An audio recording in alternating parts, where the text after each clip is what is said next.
तर आपल्यासोबत भाजपचे नवनाथ बन आहेत. आपण त्यांच्याशी या संदर्भातली प्रतिक्रिया जाणून घेणार आहोत. नवनाथजी, आपण कालचा संपूर्ण विमान प्रवासाचा व्हिडिओ पाहिला असेल. या विमानामध्ये फडणवीस आणि उद्धव ठाकरे एकत्र गेले, त्यांनी एकत्र प्रवास केला आणि त्या संदर्भात आज पत्रकार परिषदेमध्ये उद्धव ठाकरेंनी सूचक विधान केलंय. ते असं म्हणालेले आहेत की आमची आणि फडणवीस यांच्यामध्ये उच्चस्तरीय चर्चा झाली आहे. जे ठरलंय ते येत्या काही दिवसांमध्ये कळेल. कशा पद्धतीने तुम्ही या विधानाकडे पाहता? काय तुमची पहिली प्रतिक्रिया आहे? आपल्याला उद्धवजी ठाकरे यांचा स्वभाव माहित असेल तर त्यांना कोट्या करायची सवय असते, विनोद करायची सवय असते. राजकारणाला ते विनोदानेच बघतायत, त्यामुळे त्यांची ही अवस्था झाली आहे. आता देखील त्यांनी तो विनोदच केलाय, कोटी करण्याचा प्रयत्न केलाय. मुळामध्ये काल स्वतः मुख्यमंत्री देवेंद्रजी फडणवीस साहेबांनी स्पष्ट केलंय की फक्त विमानामध्ये एकत्र प्रवास केलेला आहे, कुठेही चर्चा झालेली नाही. परंतु उद्धवजी ठाकरे प्रत्येक गोष्टीकडे विनोदाने बघतात. राजकारण देखील ते विनोदामधून वेळ मिळाला, कोट्या करण्यातून वेळ मिळाला तर ते अशा पद्धतीचे दौरे आणि प्रवास करतात. त्यामुळं हे फक्त विनोद बुद्धीने केलेलं एक वक्तव्य आहे. त्याच्या पलीकडे याला काही अर्थ नाही. आम्ही 2029ला महायुती म्हणूनच निवडणूक लढणार आहोत. एकनाथजी शिंदे यांच्यासोबतच आमची युती अतिशय घट्ट आहे. सुनेत्राताई पवार यांच्यासोबतच आमची महायुती घट्ट आहे.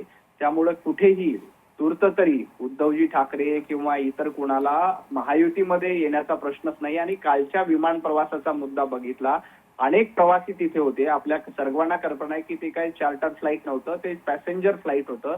अशा सार्वजनिक ठिकाणी जिथं अनेक लोक आहेत तिथं कुठलीही अशा पद्धतीची राजकारणावर चर्चाही होत नाही. परंतु उद्धवजींनी नेहमीप्रमाणे कोटी करण्याचा, विनोद करण्याचा प्रयत्न केलाय, एवढंच याला म्हणता येईल. अगदी तुम्ही म्हणताय तसं लगेचच काही आपण महायुती आणि या संदर्भातल्या चर्चेत जायला नको. मात्र आज जे विधान उद्धव ठाकरे यांनी केलेलं आहे की आमची आणि फडणवीसांमध्ये उच्चस्तरीय चर्चा झाली आहे, तुम्ही म्हणताय हे मिश्किल पद्धतीचं विधान आहे. मात्र तरी सुद्धा जर चर्चा झाली असेल तर ती कुठल्या पद्धतीची झालेली असेल आणि जे येत्या काळात कळेल, हे जे संकेत त्यांनी दिलेले आहेत त्या संदर्भात काय वाटतं? इतकं मिश्किल विधान तर कोणी करू शकणार नाहीये. नाही, तुम्ही उद्धवजींचा स्वभाव बघितला आणि आजपर्यंतचा राजकारणातला अनुभव बघितला तर प्रत्येक गोष्ट ते मिश्किलपणे आणि विनोदी पद्धतीने करत असतात.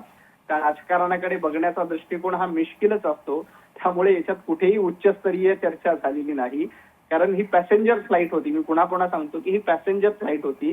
तिथे अनेक लोक त्यांच्यासोबत होते. त्यामुळे उच्चस्तरीय बैठक, उच्चस्तरीय चर्चा आणि येणाऱ्या काळामध्ये त्यातून काहीतरी नवीन घडेल असं उद्धवजींना जरी वाटत असलं तरी सध्या तरी महाराष्ट्राच्या राजकारणामध्ये तसा स्कोप दिसत नाहीये. उद्धवजी ठाकरे यांनी 2029ला स्कोप आपल्यापासून हिरावून नेला आणि काँग्रेसच्या मांडीला मांडी लावून बसले.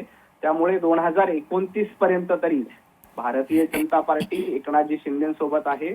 उद्धवजींना या महायुतीमध्ये मला तरी स्कोप वाटत नाही. त्यांचं हे वक्तव्य मिश्किल आणि विनोदी अंगानेच घेतलं पाहिजे, याच्या पलीकडे काही नाही.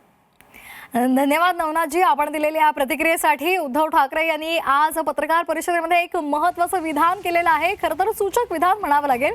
मात्र आपण ज्या प्रतिक्रिया घेतलेल्या आहेत नवनाथ बन आणि सुषमा अंधारे यांनी, मात्र उद्धव ठाकरे यांचा मिश्किल स्वभाव आहे आणि त्यानुसार त्यांनी हे विधान केल्याचं त्यांनी सांगितलेलं आहे. त्या संदर्भातल्या प्रतिक्रिया त्यांनी आपल्यापर्यंत पोहोचवल्या आहेत.